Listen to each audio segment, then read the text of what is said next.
আমরা এই মুহূর্তে চলে যেতে চাই বার্ন ইনস্টিটিউটে, সেখানে আমাদের সহকর্মী হাসিব মাহমুদ শাহ আছেন। আমরা একটু কথা বলতে চাই। হাসিব, আমরা যতদূর জেনেছি যে ৬০ জন ভর্তি হয়েছে বার্ন ইনস্টিটিউটে এবং তাদের অধিকাংশের ৭০ থেকে ৮০% দগ্ধ হয়েছে বলে জানতে পেরেছি।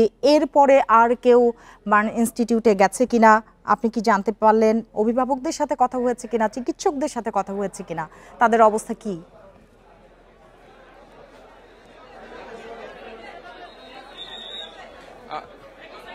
সিমি, প্রথমেই যেটা জানিয়ে রাখি, ঢাকা মেডিকেল কলেজ হাসপাতালের এই বার্ন ইউনিট থেকে এখন রক্তের জন্য আহ্বান জানানো হয়েছে যে যারা রক্ত দিতে চান তারা রক্ত দেন।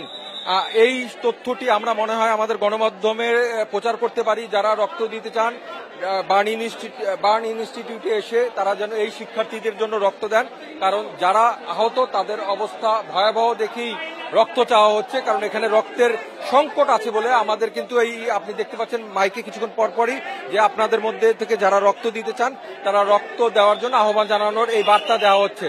কিছুক্ষণ আগেই আমরা আইন উপদেষ্টা, পরিবেশ আইন আসিফ নজরুল, গণ পরিবেশের উপদেষ্টা রেজনা হক এবং জ্বালানি উপদেষ্টা এবং আমাদের সংস্কৃতি উপদেষ্টা, এই 4 জন এবং প্রধান উপদেষ্টা প্রেস সেক্রেটারি, এই 5 জনকে আমরা ভিতরে প্রবেশ করতে দেখেছি বেশ কিছু সময় আগে।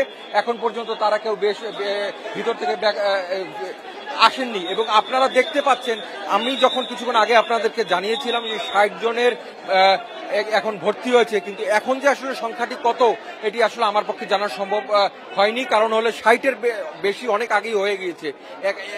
মানে আমরা তারপরও অনেককে দেখেছি যে এখানে বার্ন ইনস্টিটিউটে নিয়ে আসার জন্য। এটির সংখ্যা অবশ্যই 65 থেকে 70-এর মতো হবে।